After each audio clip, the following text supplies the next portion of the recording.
कहानियां अब केवल बुजुर्गों के किस्सों तक सीमित रह गई हैं। लोग मान चुके थे कि स्त्री का आतंक अब खत्म हो चुका है, लेकिन अचानक गांव में अजीब घटनाएं होने लगती हैं।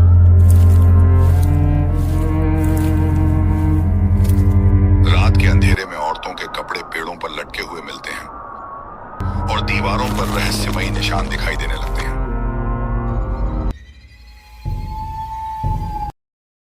विक्की, बिट्टू और जाना अब भी चंदेरी में ही रहते हैं और अपने जीवन का आनंद ले रहे हैं।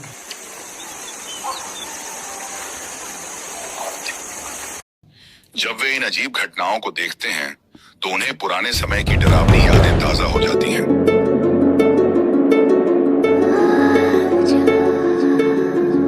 लेकिन वे इसे बच्चों की शरारत समझकर नजरअंदाज कर देते हैं। एक रात गांव में एक अजनबी आता है और उन्हें चेतावनी देता है कि स्त्री की आत्मा अब भी जीवित है। वह केवल कमजोर हुई थी, नष्ट नहीं हुई, और अब वह और भी शक्तिशाली होकर वापस आ गई है।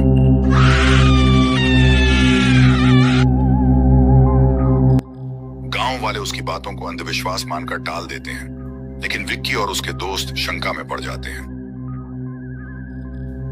अजनबी विक्की और उसके दोस्तों को बताता है कि स्त्री अब और भी खतरनाक हो गई है। इस बार वह केवल पुरुषों को नहीं, बल्कि उन महिलाओं को भी निशाना बना रही है जो उसे रोकने की कोशिश करती हैं।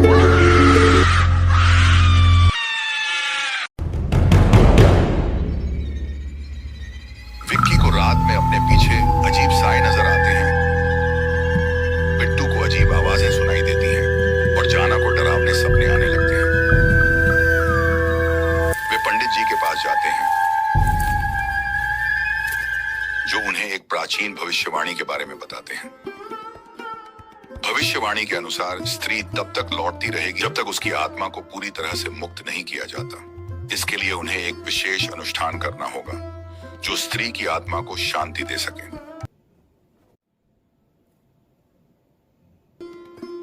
विक्की, बिट्टू और जाना इस अनुष्ठान को करने का फैसला करते हैं। उन्हें पता चलता है कि इस अनुष्ठान के लिए 3 पवित्र वस्तुओं की जरूरत है। एक पुरानी पायल, एक टूटा हुआ आईना और स्त्री की असली साड़ी का एक टुकड़ा। ये वस्तुएं गांव के विभिन्न हिस्सों में छिपी हुई हैं और उन्हें हासिल करना आसान नहीं होगा।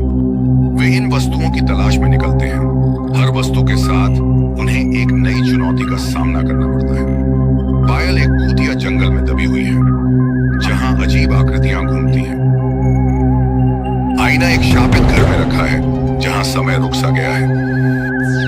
सभी वस्तुएं इकट्ठा करने के बाद वे अनुष्ठान के लिए मंदिर लौटते हैं। स्त्री यह महसूस करते हुए कि उसका अंत निकट है, अपने सबसे भयानक रूप में प्रकट होती है। भीषण संघर्ष शुरू हो जाता है।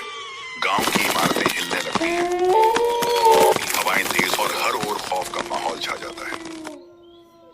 वह अजनबी अपनी सच्चाई प्रकट करता है। वह उसी आदमी का पुनर्जन्म है जिसने स्त्री के पिछले जीवन में उसके साथ अन्याय किया था।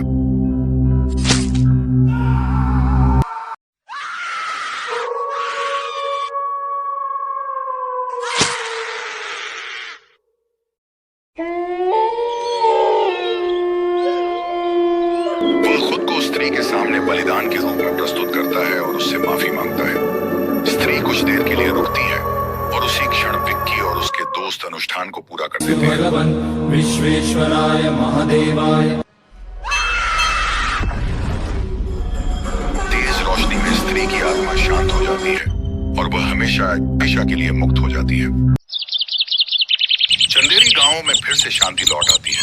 विक्की, बिट्टू और जाना राहत की सांस लेते हैं, लेकिन उनके दिल में एक उदासी है, यह समझते हुए कि स्त्री कभी बुरी नहीं थी, बल्कि वह न्याय की तलाश में थी।